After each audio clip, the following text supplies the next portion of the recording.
O que nós encontramos?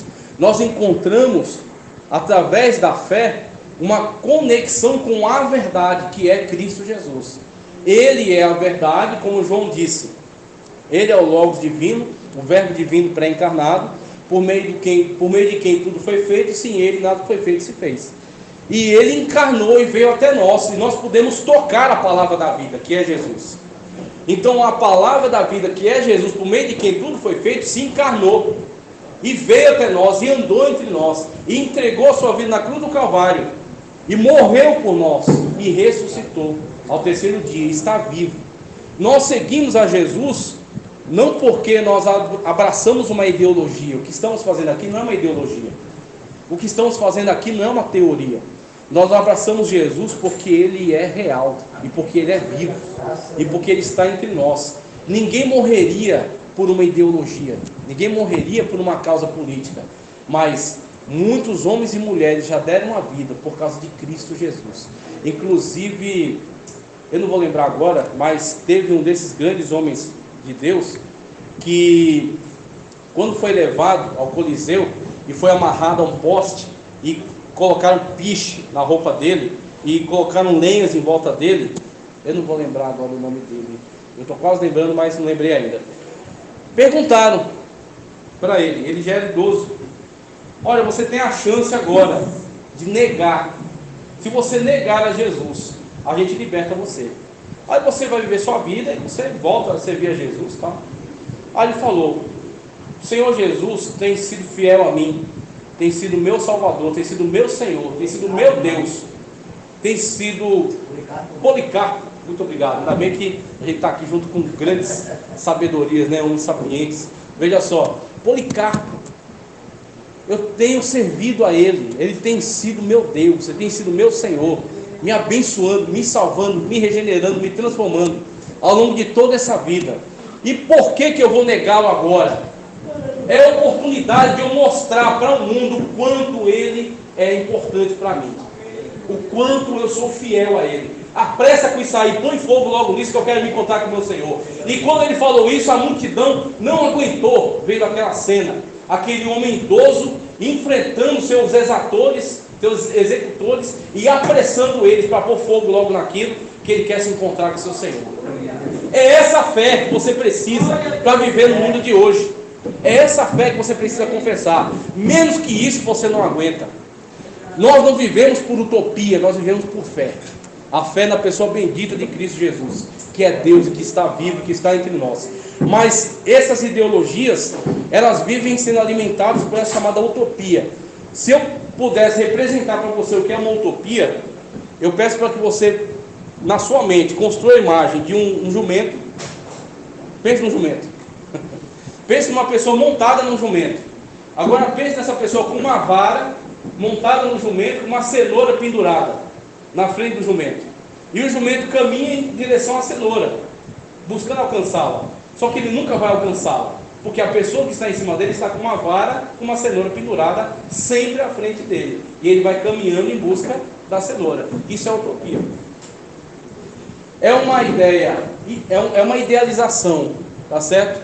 É uma promessa, é um objetivo, é um propósito nunca alcançável, que é o chamado mundo segundo Karl Marx, o mundo da utopia, o mundo perfeito do comunismo, sempre tentado e nunca alcançado, e sempre que dão oportunidade para que eles implementem o projeto de busca da utopia, do mundo perfeito, do mundo segundo Karl Marx, a única coisa que resta é destruição, miséria, pobreza, morte, opressão.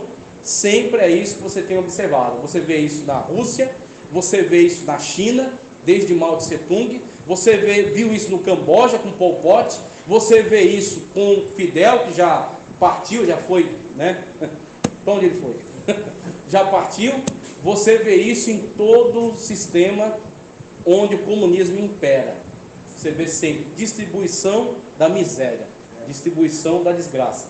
Local ou situação ideais onde tudo é perfeito, harmônico e feliz. Refere-se especialmente a um tipo de sociedade com uma situação econômica que está no âmbito do irrealizável, que tende a não se realizar, quimera, sonho, fantasia. Só que isso é passado como um projeto, isso é passado como um plano, como se ele tivesse estudado todas as perspectivas e tivesse elaborado um plano perfeito. Então, quando ele, que nunca teve um trabalho na vida, foi sustentado pela sua esposa, pelo seu pai, pelo seu amigo, que era Engels, tá? Karl Marx sempre foi sustentado. Passou a sua vida escrevendo acerca do capital, acerca do materialismo histórico. Inclusive a sua mãe, ela dá uma declaração muito interessante que diz: você escreve tanto sobre capital que você deveria tentar conseguir algum. Então você tem a situação de um homem que mergulhou, imergiu nesta ideia, nessa utopia, nessa busca, né, por este mundo fantasioso, construiu isso num sistema, tá certo? E nessa sistematização ele implementou uma oposição, ele implementou uma revolução, uma revolta contra Deus, porque em algum momento da sua história houve uma ruptura. Karl Marx já foi temente a Deus, só que em algum momento houve uma ruptura, e quando ele vai para a universidade, lá ele tem um aprofundamento desse afastamento de Deus, até que depois, de fato, alguns dizem até que ele tem envolvimento com o satanismo, mas eu nem pretendo ir tão longe. Mas ele já professou uma fé, depois houve uma ruptura, uma apostasia, e ele vai de abismo em abismo, emergindo e construindo todo um sistema a pretexto de atacar o capitalismo, mas apenas como um objetivo externo, porque internamente você olha para as propostas e você vê que na verdade existe algo ali que é anti-Deus, que é anticristo, tá certo? Que é anti-Sagrada Escritura. Então você vê esta ideologia que promove, tá certo, um abandono total de Deus, dizendo que Deus não existe. Então todo aquele que adere ao comunismo torna-se ateu, necessariamente, porque a teoria do materialismo histórico diz que tudo está ligado à matéria. Tudo está ligado à matéria. Então a matéria é o seu Deus, a matéria é tudo que existe. E a teoria do materialismo histórico diz que tudo tem que ser interpretado à luz dessa dialética sobre essa questão da história. Então você tem a situação em que Deus não existe, é uma invenção da igreja, tá certo? A moral judaico-cristã é uma forma de manter as pessoas oprimidas. E aí você tem os diversos tipos de opressões. E tudo tem que ser explicado através do que ele chama de dialética.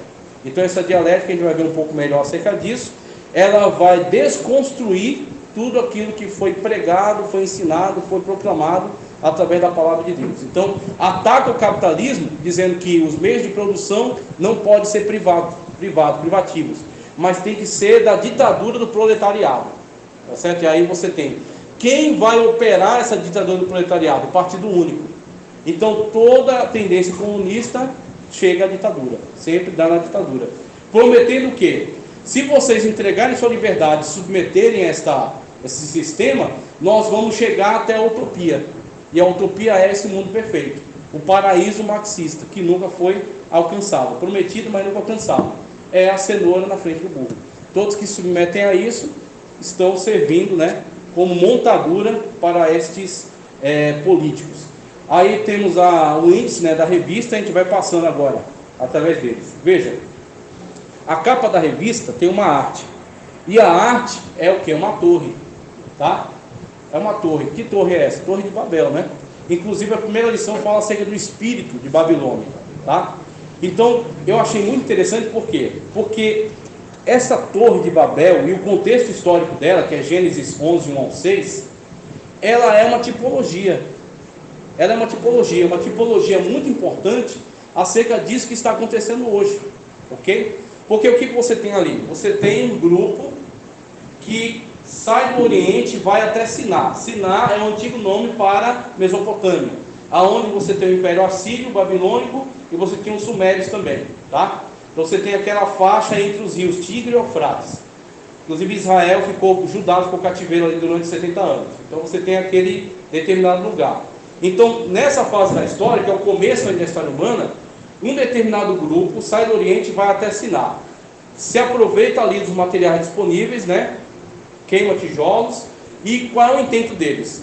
Eia, construamos uma torre que chegue até os céus e façamos um nome para nós, tá certo? E aí, quando eles se engajam nessa atitude, o que é que nós observamos? Nós observamos algo muito típico, e algo que é muito característico das ideologias que até hoje estão perseguindo a igreja, que até hoje estão perseguindo o povo de Deus, chamado coletivismo.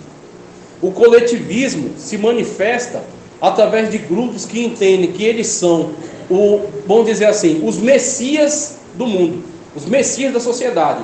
Eles têm a ideia que vai salvar o mundo. Hitler foi assim, através do nazismo.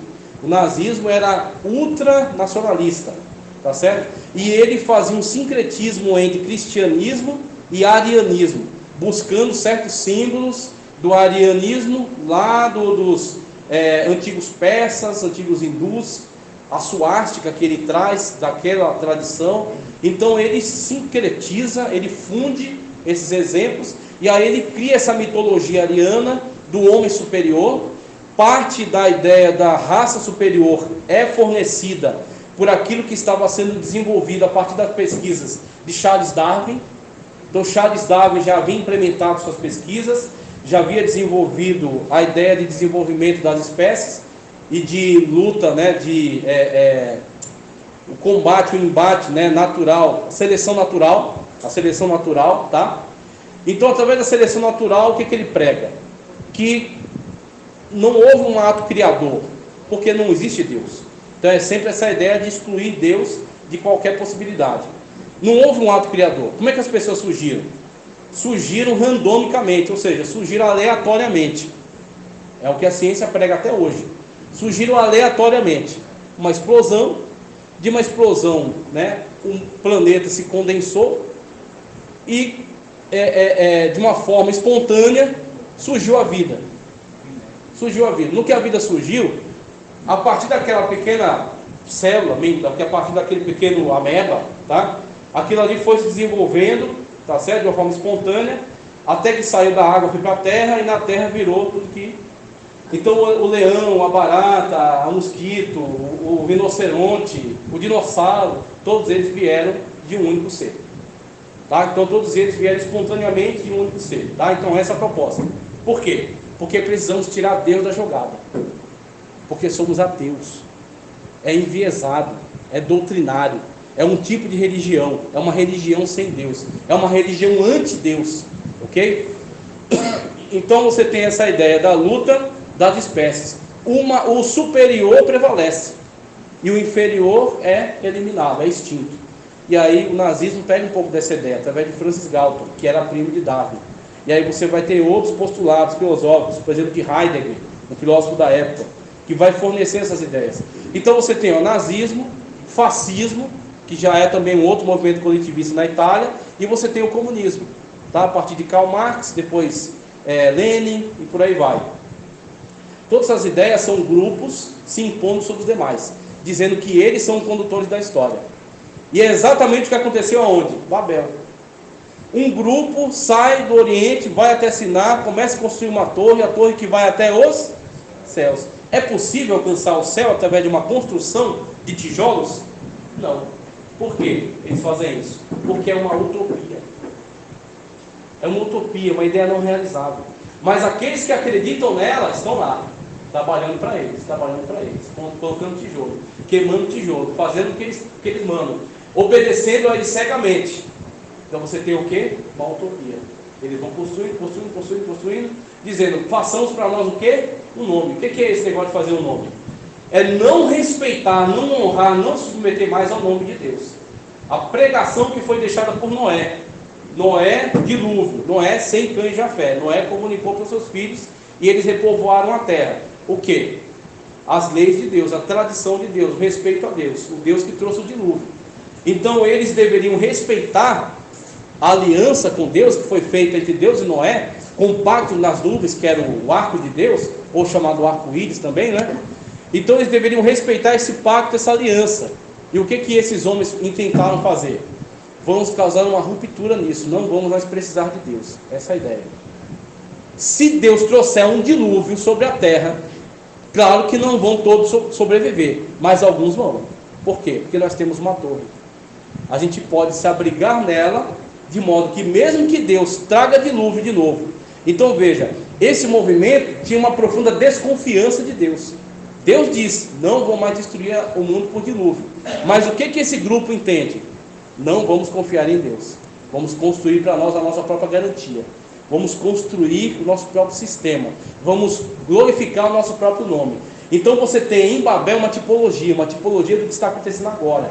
Um grupo que se entende o dono da história, que quer conduzir todos à utopia e que quer se apartar, se separar, quer eliminar Deus da história. Isso foi tão prejudicial, isso foi tão perigoso, que Deus desceu e viu aquela torre. Deus não disse que eles iriam ter sucesso, mas disse, eles são uma só língua, e ninguém poderá impedi-los no seu intento. Isso não significa que eles terão vitória, mas ninguém poderá impedi-los. Eles estão obstinados. Eles estão obstinados. É exatamente o que acontece hoje. Você pode vencer um comunista em todos os argumentos, como ele já foi vencido. O argumento de Karl Marx foi vencido lá atrás por Mises, que era da escola austríaca, e que explicou que a teoria do capital dele não existe, não funciona, nunca funcionou, não é operacional, não é aplicável à realidade, certo? Então nos argumentos eles já foram vencidos, mas eles são o quê? Obstinados. É a utopia deles, é a religião deles, é o posicionamento anti-Deus deles. Eles não se submetem a Deus, tá certo? Alimentados por um espírito que nós sabemos quem é, que foi o primeiro a se rebelar contra Deus, e que inclusive um dos adeptos dessa ideologia, chamado Saul Alinsky, escreveu um livro e na sua dedicatória colocou a Satanás, ou a Lúcifer, como ele coloca. Por quê? O primeiro revolucionário da história, aquele que se rebelou contra Deus.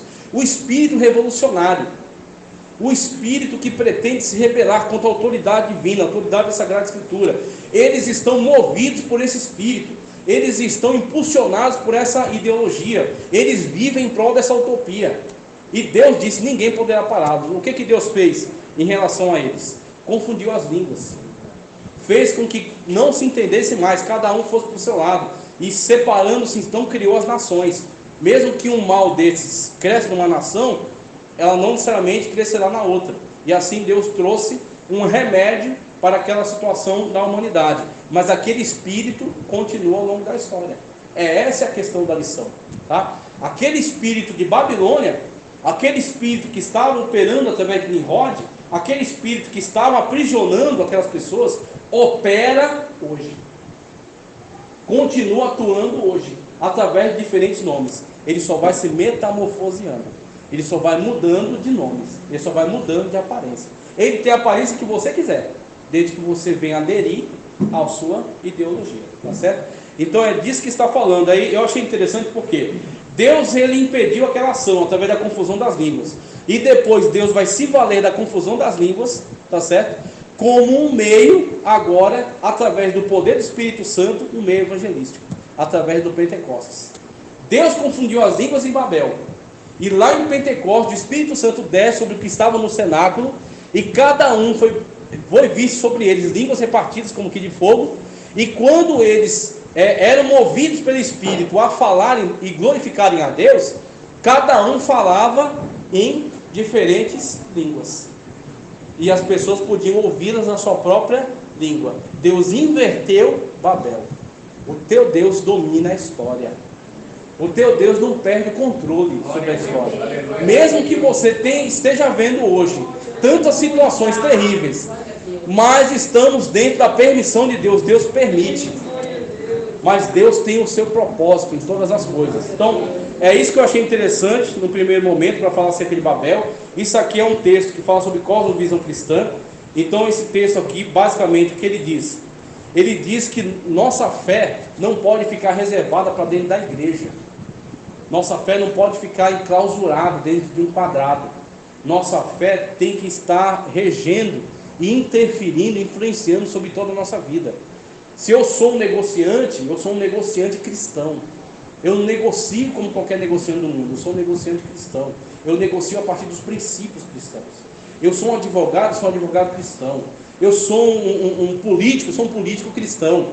Então isso chama-se cosmovisão cristã, onde o cristianismo permeia todas as esferas da sua vida. E você tem uma resposta cristã a todos os aspectos da vida, tá certo? De modo que você possa viver o cristianismo em todos os aspectos da sua vida. Então é desse livro aqui, ó, E Agora Como Viveremos. Esse livro aqui é extraordinário para falar acerca disso. Por quê? Se a igreja não se posicionar, essas ideologias aparelham todo o Estado. Então você tem a lição 1, a igreja diante do espírito de Babilônia, conforme eu já citei. Aí eu peguei 2 textos aí, que falam sobre a Babilônia, né, a simbologia da Babilônia. E a conclusão eu achei interessante porque ele deixa muito claro acerca da influência desse espírito de Babilônia sobre a sociedade global. Que espírito é esse? É um espírito em oposição a Deus. É um espírito que é escravizador das consciências, que é aglutinador das pessoas em torno dessa causa. Qual é a causa? Se opor a Deus, se emancipar de Deus, rejeitar a Deus, perseguir a Deus, se opor a tudo aquilo que vem da parte de Deus. Então esse espírito babilônico é atuante na atualidade. Esse tem que ser o alerta para a igreja de hoje, né? Vamos passar aqui adiante. As 3 lições que seguem: deturpação da doutrina bíblica do pecado, o perigo do ensino progressista e quando a criatura vale mais que o Criador. Do que estamos falando aqui, nesse trecho, né? A doutrina bíblica do pecado é a verdade básica, de que existe um Deus santo, que é o padrão para todos nós. Por quê? Hoje, como eu acho que foi Chesterton que disse isso, que ele disse, vai chegar um ponto em que a gente vai ter que provar que a grama é verde. Não basta só ver. A grama é verde. Aí eu digo para você, a grama é verde. Você diz, não, isso é o seu ponto de vista. Aí ele inventa qualquer coisa. Diz, não, a grama é rosa, porque eu sinto que ela é rosa. Então você tem essa situação hoje, que você tem que provar que a grama é verde. Então, quando você olha para essa situação, é o que essa lição combate. A deturpação da doutrina bíblica do pecado. Todos os pecados destituídos estão na glória de Deus. Por quê? Deus é o padrão de santidade. O que é pecado? Errar o alvo. Tá? Qual é o alvo? Andar em conformidade à vontade soberana de Deus para nós. Então, tudo que foi criado por Deus com um propósito. Tudo aquilo que está fora do propósito para o qual foi criado por Deus, está em erro. E é pecado. Tá certo? Então, não existe relativização do erro, relativização do mal. Não existe uma perspectiva sobre isso. Pecado é aquilo que é determinado pela Sagrada Escritura, em conformidade àquilo que foi asseverado pela soberania de Deus, aquilo que é determinado por Deus. Então, nós temos um posicionamento que eles chamam de fundamentalista. Já ouviu isso? Que nós somos chamados de fundamentalista? Por que nós somos chamados de fundamentalista? Porque a Bíblia é o nosso fundamento. Então nós temos a Sagrada Escritura como fundamento para a nossa vida, regra de fé e prática, ou fé e conduta. Então nós temos uma assertividade. Jesus Cristo disse, é sim, sim, e não, não. E o talvez, o demais, mas não é bem assim, mas não é o seu ponto de vista, mas isso é relativo. Jesus disse, isso é do capiroto. É sim, sim e não, não. É certo e errado. É menino ou menina. Tá certo? É trevas ou é luz. É céu ou é inferno. É santificação ou é pecado. É assim que nós vivemos. E o mundo está precisando disso. E se a igreja perder isso, a igreja perde o seu referencial para o mundo. Então a igreja, ela precisa enfrentar e pagar o preço para viver em conformidade à Sagrada Escritura, a palavra de Deus. E nesta, a igreja tem a incumbência de pregar acerca do pecado, denunciar, como João Batista fez. João Batista perdeu a cabeça pregando a verdade. Mas Jesus Cristo disse, dos nascidos de mulher, não há um maior do que João Batista. Você quer ser louvado por Deus ou pelo mundo? Se você está preocupado com as críticas do mundo, tome muito cuidado. Porque você pode se voltar tentando o elogio do mundo, pode se voltar contra Deus. Tá certo? Então tome muito cuidado. Nós somos amigos de Deus e temos como inimigo o mundo. Então nós buscamos a vontade de Deus. O ensino progressista, o que é? O ensino progressista é exatamente a estratégia para que esses ideais do marxismo infiltrem as crianças, infiltrem as escolas e infiltrem também a igreja, através da chamada teologia da libertação, que no mundo evangélico, a teologia da libertação é de viés católico. Você tem aqui entre nós a chamada teologia da missão integral. Missão integral é o seguinte: olha, nós temos que olhar para os pobres, nós temos que olhar para os oprimidos, para os injustiçados, nós temos que olhar para eles e priorizar este grupo da sociedade. Qual o problema disso? O problema é que a igreja, ela não está aí em busca de grupos da sociedade, ela está aí como porta de salvação para todo mundo.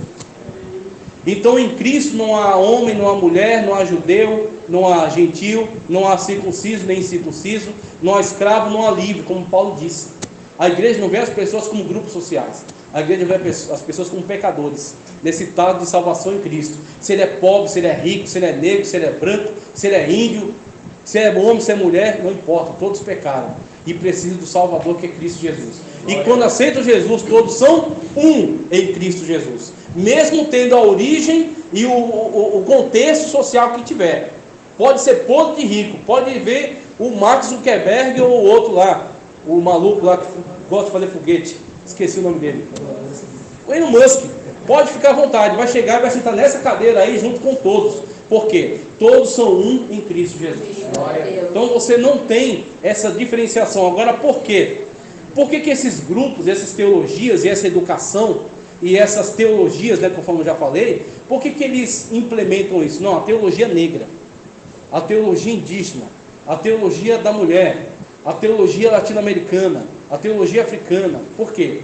Porque eles trabalham em cima da mentalidade comunista, e a mentalidade comunista trabalha em cima da dialética. E a dialética é o sistema por meio do qual você tem que colocar tudo em oposição.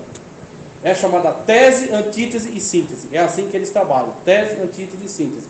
Para toda tese é uma antítese.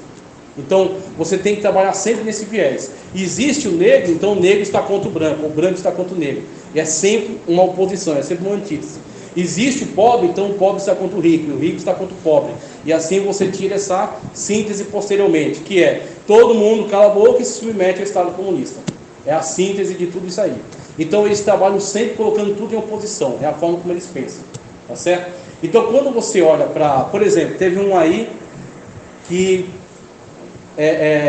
influenciado por essas ideias, ele começou a fazer uma crítica, né, sobre alguns aspectos da fé. Por exemplo, dizendo que o hino Alvo Mais Que a Neve é racista. Por quê? Para você ser santo, você tem que ficar branco.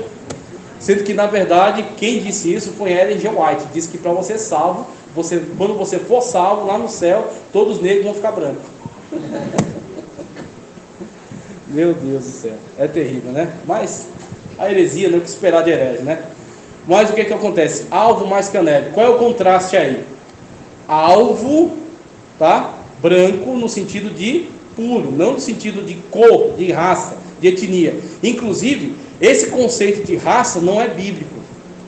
Esse conceito de raças, a raça negra, a raça branca, a raça indígena, isso é coisa de evolucionista, que diz que as pessoas têm diferentes origens. Então, diferentes sociedades, tá certo, de homo erectus, que se desenvolveram independentemente, aleatoriamente. Aí surgiu essa raça, aquela raça, outra raça. Não. Existe uma raça, chamada raça humana. E todos têm origem num casal, chamado Adão e Eva, no Jardim do Éden. A Bíblia Sagrada era o primeiro livro a derrubar o pressuposto racista. Porque diz: todos são irmãos. Todos têm uma mesma origem. Tá certo? Então você tem essa situação que é apregoada por eles, onde ele pega tentando criar um conflito. Por quê? A mentalidade dialética já tomou a mente dele, já comeu o juízo dele, tá certo? E aí ele começa a ver conflito em tudo. E aí começa a ver esse tipo de situação inexistente, mas na cabeça dele existe. Quando a criatura vale mais que o Criador, até peguei um texto no final, que é o antropocentrismo. O antropocentrismo é o seguinte: o homem